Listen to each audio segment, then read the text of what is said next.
জীবনানন্দ, আজও সন্ধেবেলা হলে তোমার নামটা আমার কাছে একটা পাখির মতো এসে বসে। ডানা ঝাপটায় না, শুধু বসে থাকে। আমি জানি তুমি খুব জোরে কথা বলতে পছন্দ করতে না।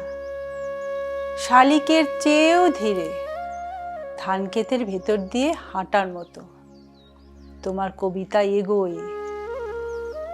তাই আজকের এই হইচই শহরে তোমাকে শুনতে পায় না অনেকেই, কিন্তু আমি শুনতে পাই।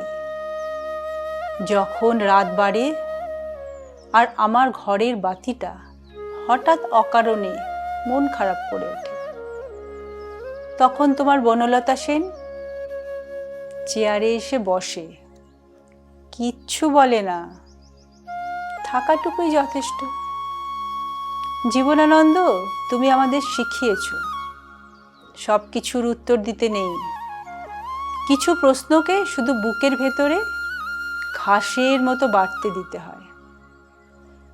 তুমি তাই এত একা ছিলে, কারণ তুমি জানাতে চাওনি যে একা থাকা কখনো কখনো সবচেয়ে ভিড়ের জায়গা।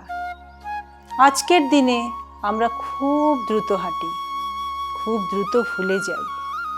তোমার কবিতা আমাদের থামায়, বলে এই যে দাঁড়াও, এই ধান ক্ষেতটা দেখো, এই পাখিটা দেখো, এই নিঃশ্বাসটুকু ফেলো।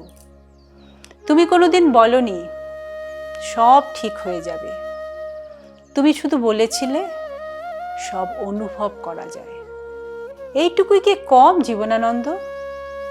তুমি এখনো আছো প্রতিটা নির্জন বিকালে, প্রতিটি অকারণ বিষণ্ণতায়, প্রতিটি মানুষের ভিতরে যে নিজেকে একটু করে খুঁজে পায়। আজও আমরা যখন খুব একা হয়ে পড়ি, তখন তোমার কবিতার পাতা খুলে নিজের নামটা আবার খুঁজে পাই।